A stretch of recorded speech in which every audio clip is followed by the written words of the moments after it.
It's like repentance of before doomsday. Let us start this talk about aortic arch syndrome. It's better to regret what you have done than what you haven't.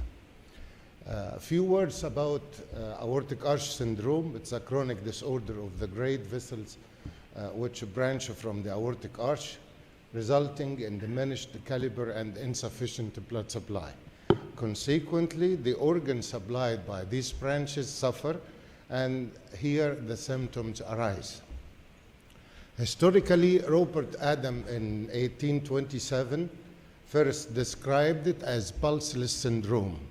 And you all know that Takayasu Onishi described the ocular signs. Ross and Makusik named the aortic arch syndrome and found it due to syphilitic arthritis. And later, in a series of about 14 patients, Shemzu and Sano described the condition more completely, and some can name it reversed coarctation. Mentioning Takayasu, it's a pan-arthritis disease, especially in women, Asian descent. Pathologically, as I said, is pan-arthritis. Some go far to explanation of the aortic arch syndrome to anomalies in the morphogenesis of the mammalian aortic arch. This area of the vascular tree are composed of primitive aortic arches, and each segment from each arch. Anyway, symptoms vary from patient to patient, whether it is due to upper limb or due to neurological manifestations, and how frequent these symptoms are.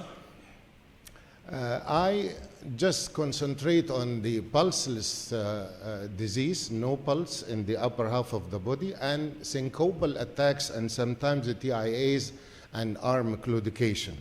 The treatment with medications are given to control symptoms, and steroids and immunosuppression for those of Takayasu, and surgery in the form of endarterectomy or bypass, angioplasty, and stenting. Let us start as the previous talk started in 2006, I started in 2007.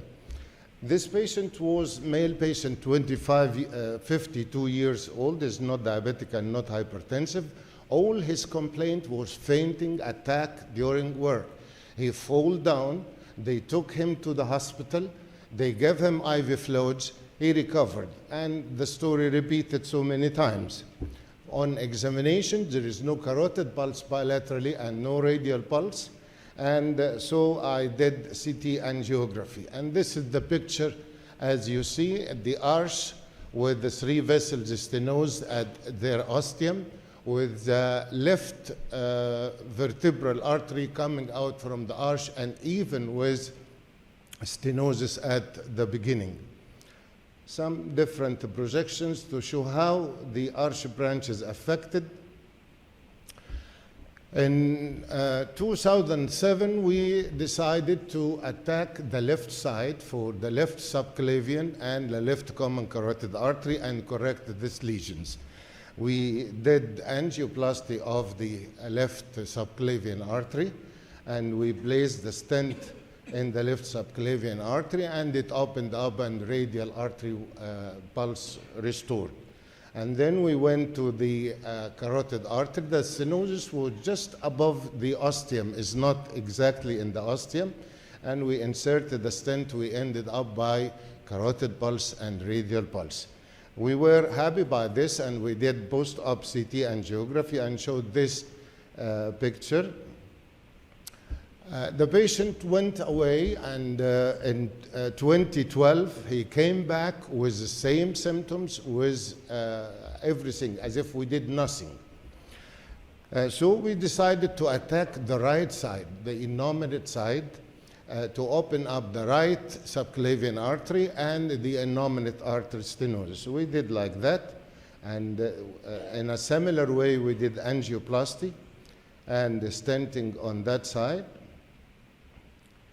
and we opened up the innominate artery and restored the carotid pulse on the right side. In 2020, the patient came with threatened critical ischemia of his left upper limb. We decided to attack the occluded stent on the left subclavian artery, and we succeeded to open it up, and we put a stent in a stent, and it ended up in this way. Disappointing follow-up CT angiography, what you see now. The stent in the left subclavian was occluded, that in the carotid was occluded, and in the innominate artery it's migrated. It's migrated from its place. It seems that I didn't put enough length in the arch of the aorta for this graft, for this stent to settle in. A very disappointing picture. And then I remembered my professor, who is the godfather of vascular surgery in Egypt, Dr. Hammam. I have assisted him in the early days of my residency in a case like that. And we did bypass surgery. We took a graft from the aortic arch to post-carotid arteries for a lady with Takayasu syndrome. And she lived 12 years free out of symptoms, and we operated again on her because of anastomotic aneurysm on one side of the carotid.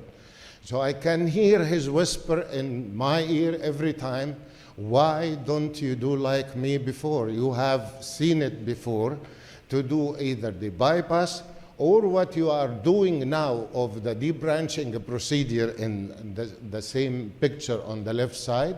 Or at least if you are so hesitant, you call it reversed coarctation. So did femoral-axillary bypass, so you can find a pulse in the left subclavian on both sides, and from there you can do carotid subclavian carotid bypass.